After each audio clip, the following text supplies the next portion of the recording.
اعوذ باللہ من الشیطان الرجیم بسم اللہ الرحمن الرحیم ان الصلاۃ تنہا عن الفحشاء والمنکر ولذکر اللہ اکبر۔ دیکھو جس ماحول میں زندگی گزار رہے ہیں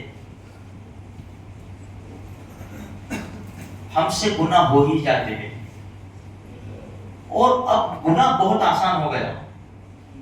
پہلے گناہ کرنے کے لیے جگہ تلاش کرنی پڑتی تھی، اب تو جہاں چاہے یہ فون ہے، کتنا آسان ہو گیا۔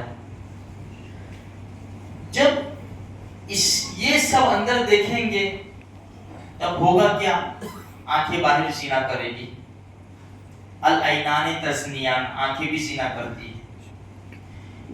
اسی طرح ہر معاملے کو اٹھا کر دیکھو، بھئی سود کتنا آسان ہو گیا۔ چھوٹی چھوٹی بات میں پڑوسیوں کے ساتھ جھگڑنا، ایک فیملی میں بھئی 5-7 لوگ ہیں یا تو 2-3 فیملی ہے، ان کی آپس میں نہیں بنتی۔ تم جس ماحول میں اٹھا کر دیکھو وہاں ہمیں گناہ ملیں گے۔ بھئی اپنی نماز ہم نماز پڑھتے ہیں، اگر ہمارا دھیان تھوڑا سا بھی چوکا تو ہم کہاں کہاں چلے جاتے ہیں، پتا بھی نہیں ہوتا کہ میں نے تحیات پڑھی کیا پڑھا۔ تو میرے بھائیوں، اچھا دوسری بات کیا، انسان چاہتا بھی ہے کہ یار میں گناہ نہ کروں، اللہ سے رو رو کے دعائیں بھی کرتے ہیں کہ اللہ یہ گناہ جو میں کر رہا ہوں چھوٹ جائے مجھ سے، کیونکہ سب سے خطرناک گناہ جو ہے نا وہ تنہائی کے ہے۔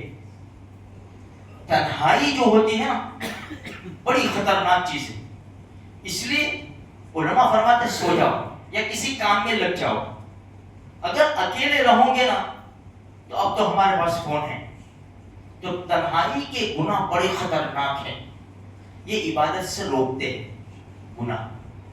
بعض گناہ ایسے ہے کہ بنی بنائی روزی کینسر ہو جاتی ہے، اس لیے انسان کہتا ہے میرا سودا بالکل سگنیچر کرنے کی دیر تھی کینسر ہو گیا۔ اب ہم کیا کریں؟ گناہوں سے رکنا ہے ہمیں، ہم نہیں چاہتے کہ ہم یہ گناہ کریں، رکنا ہے۔ تو قرآن کہتا ہے 21ویں پارے میں ان الصلاۃ تنہا عن الفحشاء والمنکر، بے شک نماز بے حیائی اور برے کاموں سے روکتی ہے۔ تو نتیجہ کیا نکلا؟ نماز کی پابندی کرنی پڑے گی۔ ایسا نہیں دو وقت کی نماز پڑھی، 3 کی چھوڑ دی، 4 وقت کی پڑھی، صبح کی چھوڑ دی، کبھی پڑھی کبھی نہیں پڑھی، اس کو نماز نہیں کہتے۔ نمازی کس کو کہیں گے؟ جو 5 وقت کا پابند ہو اسے کہیں گے نمازی ہے۔ 4 ٹائم پابندی سے نماز پڑھتا ہے لیکن فجر میں کبھی بھی مسجد میں نہیں آتا، 4 مہینے گزر جاتے ہیں وہ فجر میں مسجد میں نہیں آتا، بتاؤ اس کو نمازی کہیں گے؟ تو یہ نماز کی ہم پابندی کریں گے، اللہ تبارک و تعالی ہر برے کام سے ہماری حفاظت کرے گا انشاءاللہ۔ اور میرے بھائیوں دیکھو، ایک دوسرے کو دعوت دو، ہمیں مسجدوں کو آباد کرنا پڑے گا۔ ہماری مسجدیں آباد ہوگی، ہمارے گھر محلے بازار آباد ہوں گے۔ جو مسجد ویران ہوئی نا تو حالات تو ہمارے سامنے ہیں میرے بھائی۔ اس لیے اپنے آپ کو مجبور کرو مسجد میں آنے کے لیے۔ بھائی کینسر کا مریض ہوتا ہے نا، شوگر کا مریض ہوتا ہے، بھئی یہ آپ کو ٹیبلٹ کھانی ہی پڑے گی، نہیں کھانی آپ مجبور ہیں یہ ٹیبلٹ کھانے میں، ورنہ آپ کی بیماری بڑھتی چلی جائے گی۔ ہم نماز نہیں پڑھیں گے ہماری روحانی بیماری بڑھتی چلی جائے گی، ہمارا ایمان کمزور ہوتا چلا جائے گا۔ اس لیے ہم نہیں دیکھتے میرے بھائی مسجد کے پاس بیٹھے ہیں، بولو مسجد کے پاس مکان ہے، مسجد کی دیوار سے لگ کے، لیکن ہم نماز میں نہیں آتے۔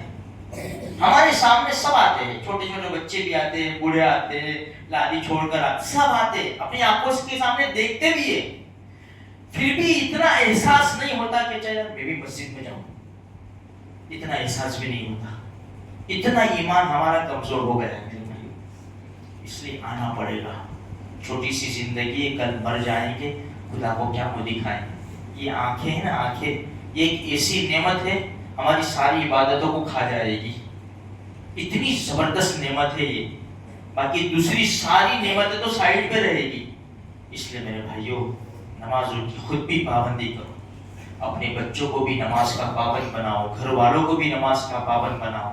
تو انشاءاللہ اس سے ہوگا کیا, بہت بڑا ایک ماحول بنے گا. ایک ماحول, میں اذان ہوئی ہر ایک دکان سے نکل کر, مکان سے نکل کر یہ مسجد کی طرف آ رہا ہے. ایک ماحول جیسے رمضان میں ہوتا ہے کہ یہ ہمارا تو پوری زندگی رمضان ہے.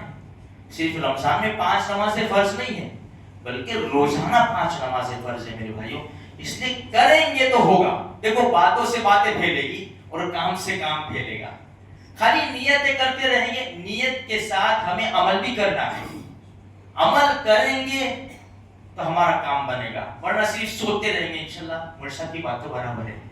کل سے چلنا, کل سے انشاءاللہ, کل سے, کل نہ کر کل کی کل کا بھروسہ نہیں. کل نہ آئے کبھی اور نہ آئے گی کل تو کیا ایک پل کا بھروسہ نہیں. اللہ کہیں سنی بات کے اوپر عمل کرنے کی توفیق عطا فرمائے.